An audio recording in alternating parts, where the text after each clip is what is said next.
This is video number 22 in my series on prostate surgery. This one's going to be a little different, and actually it's about my attempt to get up to Mount Whitney, hike up in one day, round trip.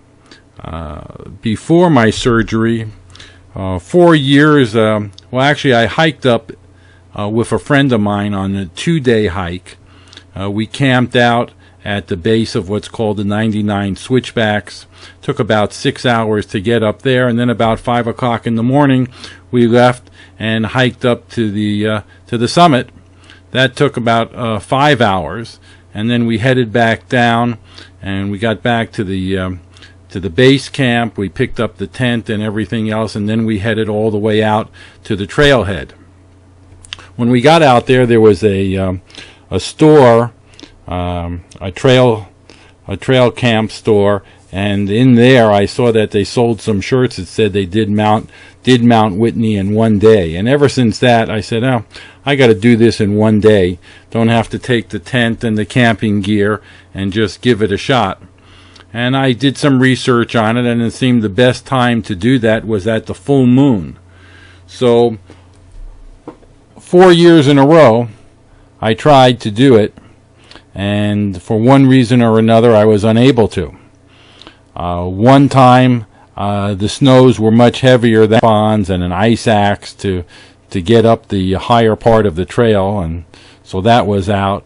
Another time I was doing it with my son, and we had allowed for to acclimate to the higher atmosphere there at the Whitney Portal campground. It's a beautiful campground. I think one of the nicest in California. Is over 8,000 foot elevation, and that's where most people try to acclimate. And so we were going to be there 2 days before we started the hike, but then he had to work, and so it ended up that the day we drove up, we picked up the passes, and then that night we started the hike. So it didn't affect him at all, but I'd say before I got to 10,000 feet I started to feel real bad on the trail, and he said, oh, come on, you can do it, Dad. So I tried for a little longer, went up a little higher, and then I got really sick and dizzy and stuff, so that was the end of that. Another year I went up there, got pretty high up, I'd say, over 11,000, and actually, because you start at night to do it in one day, and with you figure the full moon and you have a headlamp on also, I actually lost the trail for a little while, and it took me, when it hit solid rock, it's hard to see where the trail's going when you're going over this rocky place after you pass Mirror Lake. So I got off the trail there at, who knows, 2 o'clock in the morning. I don't know what time it was, and took a little while to find the trail again to get back on it.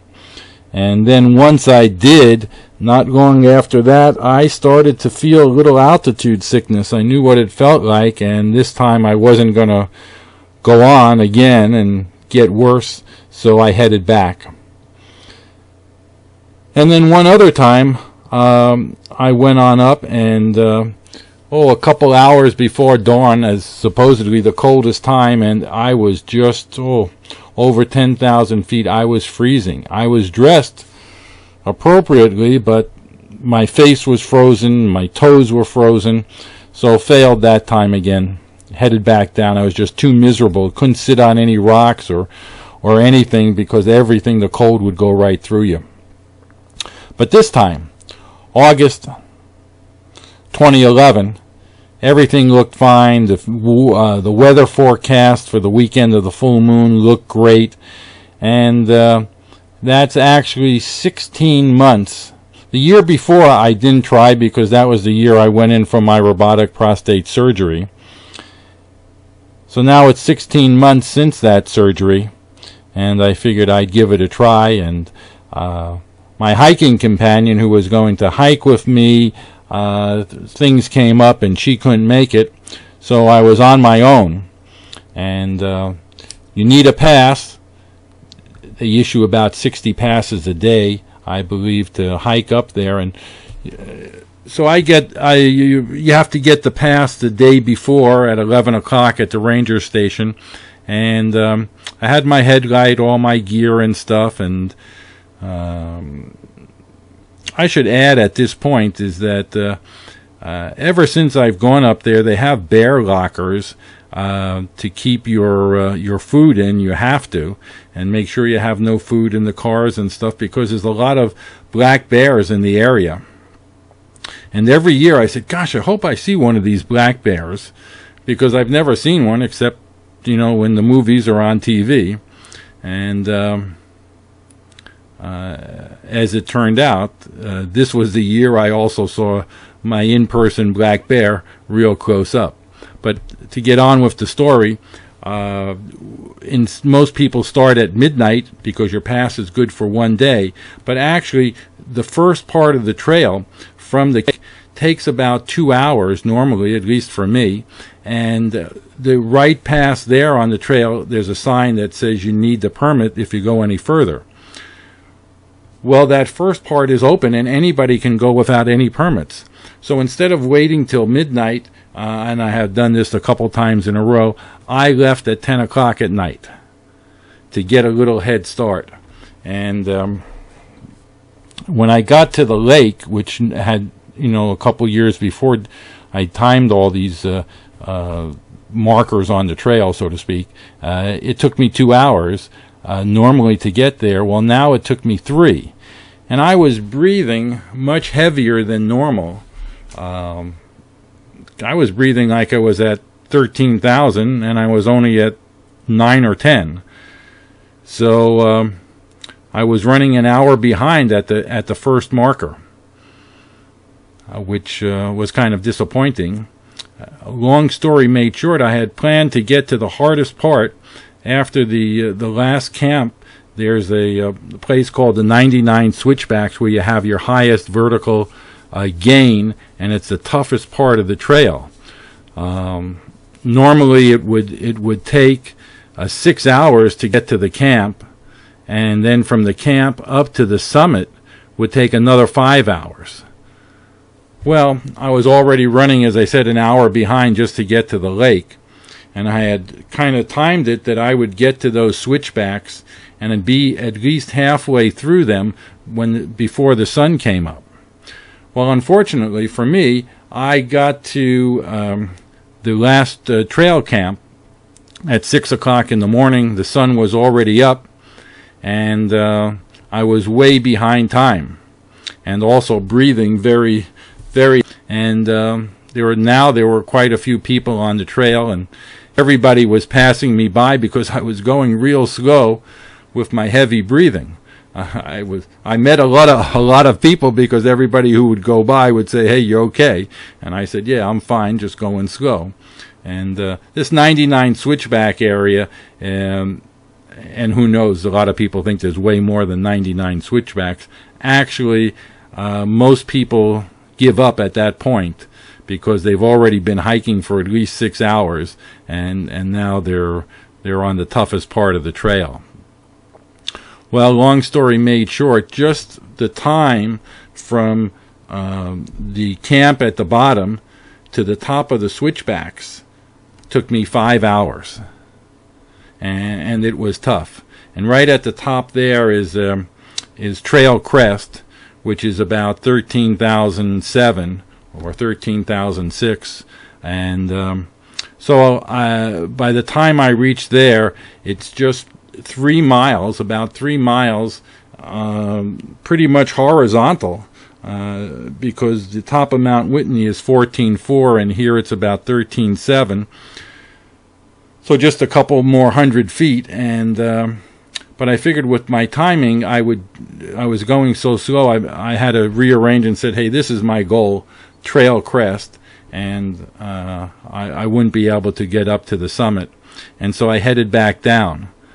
And needless to say, a large part of the way back down was in the dark. I had my headlight on, and the moon was still out.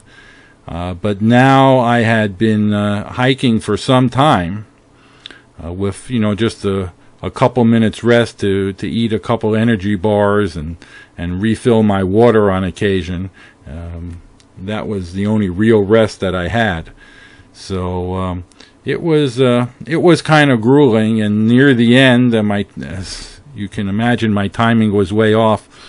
Actually, at the side of the trail, the lower part of the trail, there was a lot of granite rocks and stuff, and granite's, kind of light colored with little black dots and stuff. I actually was hallucinating, because I thought on one of the rocks it had some instructions printed on it. When I looked close, I just saw they were little black dots from the granite. And as I proceeded on down the trail, and now I'd been hiking for at least 24 hours straight, this happened to me a couple more times. And then I heard some noise off to the side, and it sounded like branches being crunched and stuff. And right out in front of me, I'd have to say about 10, 12 feet away, a big black bear came out. And I had my camera with me. He looked at me, I looked at him, and he stayed there looking at me, and I took my camera out, and I took a picture. A friend of mine lightened it up so you can see it better, and that's hopefully what we're looking at right now. And then he just moved on down the way, and I kept on moving on. Long story made short, I got back to the trailhead campground where my wife was, and the whole trip, the hiking part of the trip, I was up longer than that, obviously, before, but the hiking part of the trip was 27 hours. My face was swollen up a little bit, my fingers and hands were swelled up a little bit, but in one sense, I didn't make it in one day, and I didn't make it to the summit, but I'm in the middle of doing some tests. I just had a heart test to